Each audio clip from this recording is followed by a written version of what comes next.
أديس أبابا بديت قبل ما جيت في موضوع أركمناوي قلت أنا برجع له لحظة أقف. أنا مش جيت قلت لك المجموعة بتاعت الكتلة الديمقراطية دي مجموعة نفعية مصلحية ممكن تبيع دماء الشعب والجماجم والناس اللي فاتت ما بيفرق معاه. طيب الناس دي فكرت كيف؟ الناس دي فكرت إنه ده واحد من التحليل طبعا، والتحليل ده فيهم صح. الصوت تستغرب، تبغى تفتكر ان الناس دي عقولة كده بعيدة جدا، عقلية نيلسون مانديلا لا يمكن ان تتكهن بما سيفعله عقليات مشبعة بالوطن. لا ابدا، دي ناس انتهازيين طبعا، انتهازيين ولا بيفرقوا معك. فهنا جاتهم فكرة المجموعة بتاعت الكتلة الديمقراطية، كل الناس دي فيهم ابجاكوم بصلعة داك ود المرغني وفيهم اردول وفيهم منا وكل الناس دي وهلم جرة وكلهم فكروا كيف؟ طيب الحرب دي إذا انتهت بحسم عسكري البلد حتروق وربنا كفانا شر الجنجويد. لكن نحن زي أردول ود المرغني والتانين، نحن وين صرفتنا من الصندوق ده؟ ليتوا ما عندكم صرف، قعدوا في الكراسي دي هم ما عايزيننا. لكن أردول يختلف عنهم. مناوي إذا انتهت بانتصار ساحق يعني مصالحه وحاجاته وترتيباته هي مضمونة وهي قاعدة، لكن ما جعل إنه ده له هدف وديلك لهم هدف آخر وجعلهم يتفقوا مع بعض. ليه؟ المجموعة دي بترى إنه لازم نمشي نحن نقعد مع صمود الحمدوك السكارة ديل طبعا، ويكون بيناتنا كده في شوية اتفاق كود يعني والله زمان كنا مع بعض، لكن لما جاء مسار 25 أكتوبر بعناكم،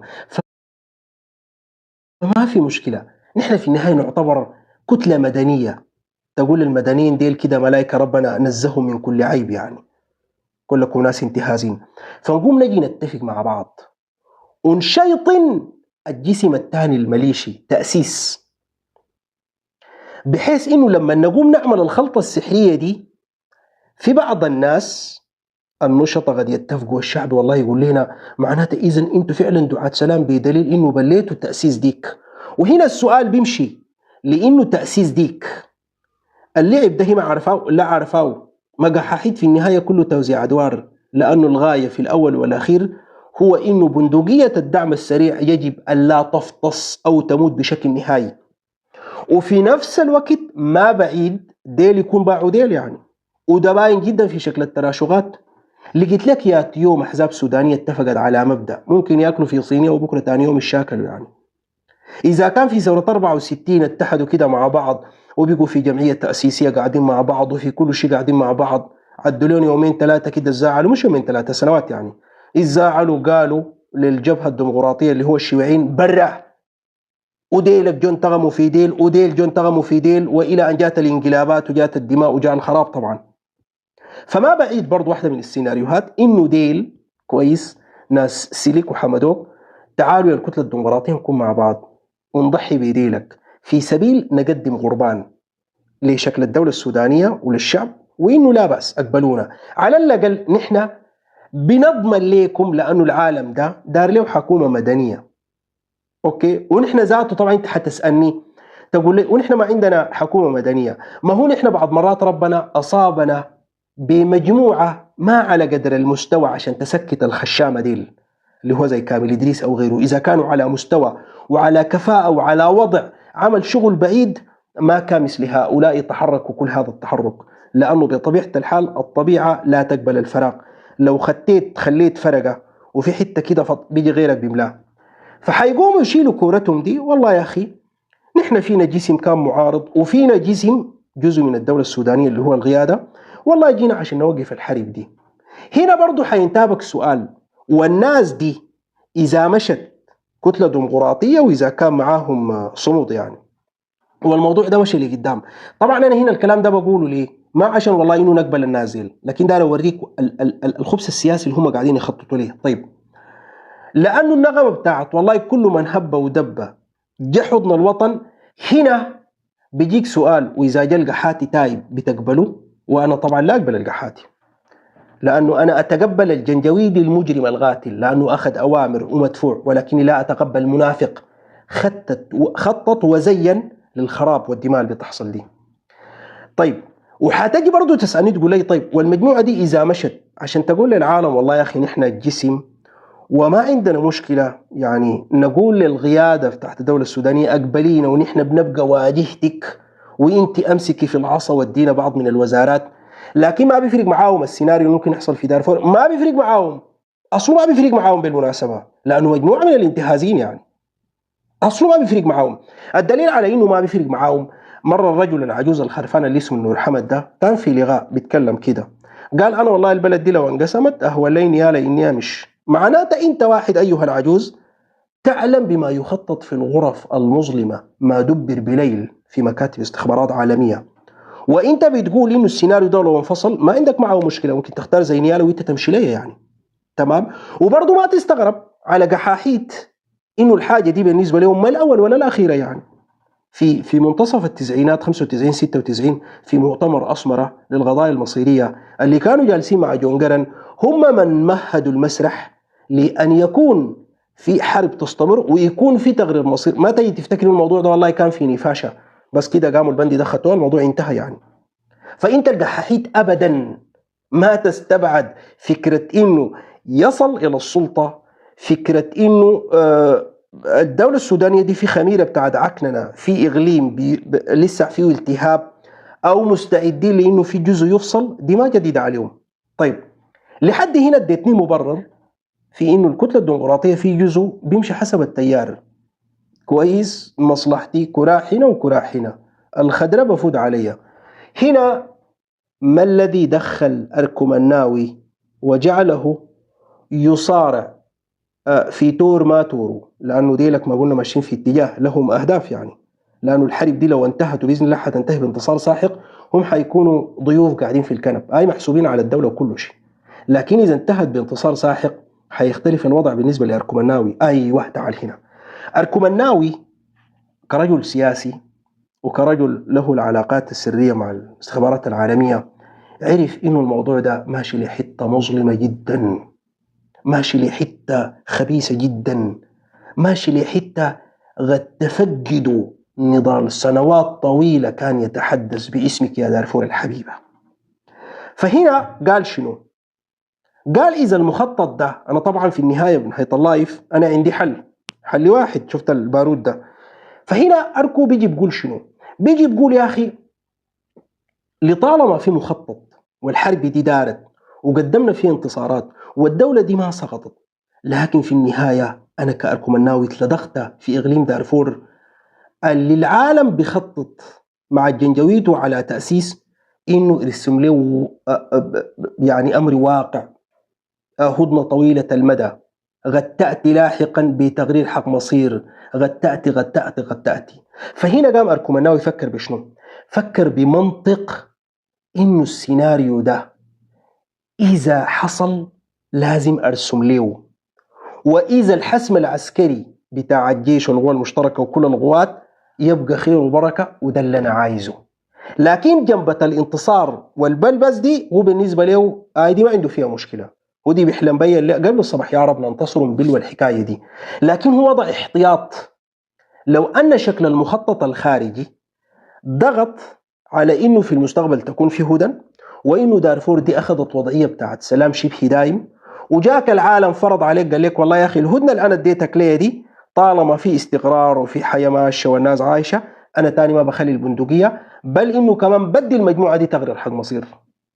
وبتلقى أنت أخويا الدارفوري مني وفيني من بلدي أنت ما موجود في الأرض، أنت موجود في مكان هنا تغيير حق المصير بيفرض على مجموعة يتحكم فيها الجنجويد، زي الأسلوب اللي مارسوا باقان أمم على الجنوبيين. يا ويلك إذا مشيت صوتت للوحدة، النتائج لما جات بصورة لما أدهشتك.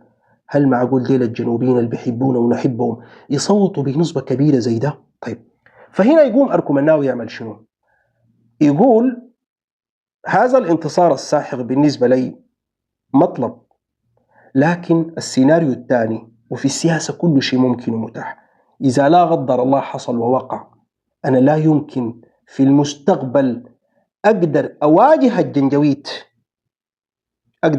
الجنجويد، أو أجي أتعامل مع حميدتي المجرم. أركو مناوي أكثر شخصية تعرف طبيعة يا جماعة حميدتي طبيعته شنو؟ مش لأنه جهاز معقد ويحتاج إلى محللين، ما نحن عارف إنه مجرم قاتل، لكن عارف واحدة من حاجاته الكعبة إنه الزول ده إذا انفرد بالإقليم تاني السطوة وموطئ الغدم ما حيترك إلا لعربانه ديل. فهنا أركومناوي ابتدى يفكر بعيد.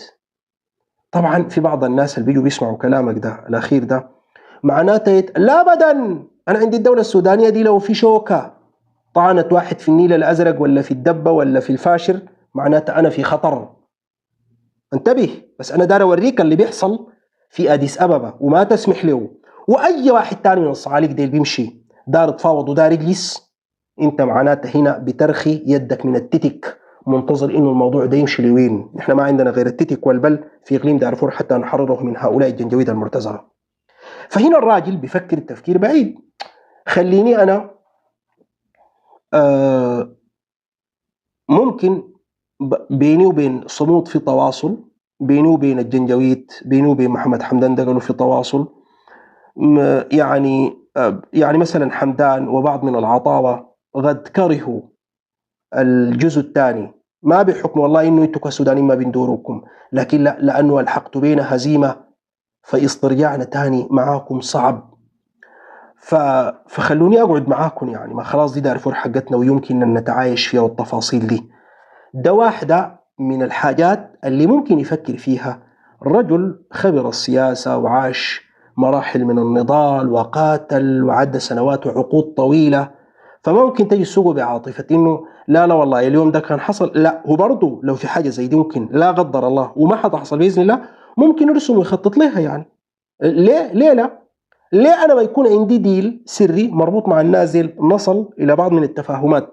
عشان كده لما قام جه في النيل الأزرق الليلة وقام قال لك أسمع أنا ذاته قحاته ممكن نتفاوض معاهم زي ما نحن الإسلاميين قاعدين معاهم. هو هنا انت لو بتفهم هو ما قاصد القحاته ولا الاسلاميين، هو قاصد تاسيس.